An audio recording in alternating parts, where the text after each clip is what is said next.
We're going to move on to opening statements first. Ms. Southern, your opening statement, please. Thank you. Honorable Chair, esteemed members of this committee, I would like to thank you for so enthusiastically inviting me to speak today. My name is Lauren Southern. I am a filmmaker, a YouTuber, and a proud Canadian. In late 2023, I was contracted to make weekly videos by a startup company called Tenet Media. Then recently, the U.S. Department of Justice released an indictment which alleges the founders of Tenet created the company in conjunction with 2 Russian citizens, with funding ultimately originating from the Russian government. Per the indictment, the founders of Tenet Media deceived the personalities they contracted regarding their alleged source of funding. I'll make a few points clear at the outset. At no point in my involvement with Tenet did I ever have knowledge of the allegations in the indictment.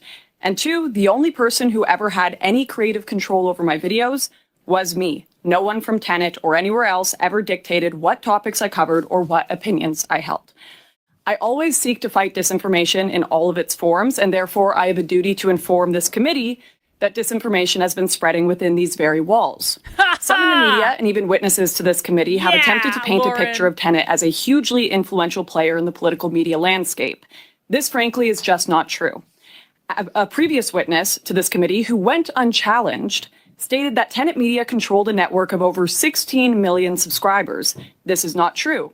On their largest platform, YouTube, Tenet had barely over 300,000 subscribers.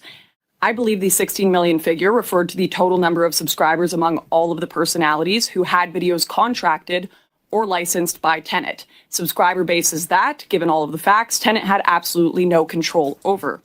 To claim that Tenet controlled those subscribers would be like claiming that a TV network had influence over the United States presidency because they air reruns of The Apprentice.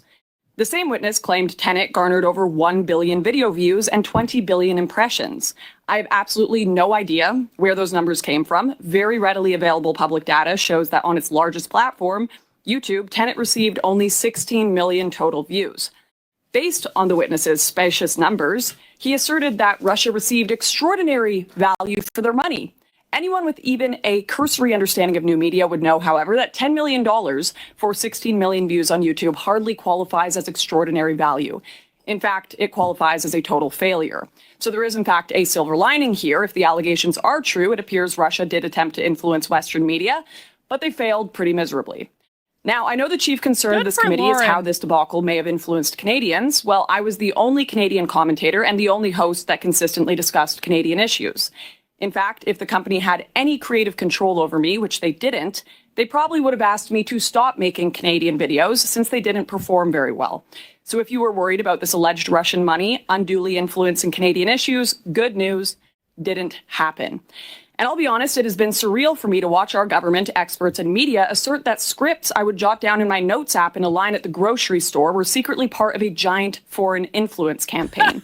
Arguably, the largest actual impact on Canadians here has been the amount of tax dollars they've had to spend investigating this non-issue. True. Some in the media and this government seem to have concluded that the only reason a regular Canadian could possibly hold certain views that do not align with the current Liberal administration is because of pernicious, widespread Russian disinformation.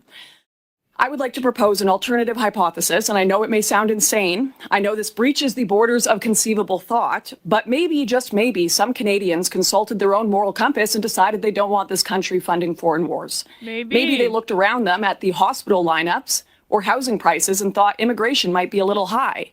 Maybe they lost their business during lockdown and think, I worry about my freedoms in this country.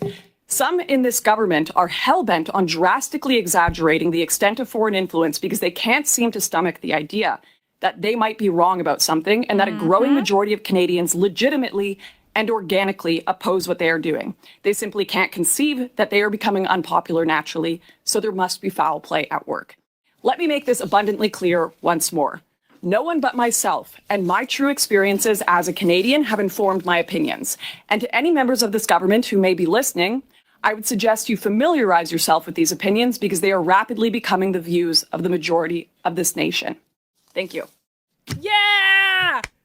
Excellent. Thank you, Ms. Southern. Excellent, Lauren Southern. Speaking with the questions. 07s for Mr. Lauren Lloyd, Southern telling for them to 6 go minutes. fuck themselves. Thank you.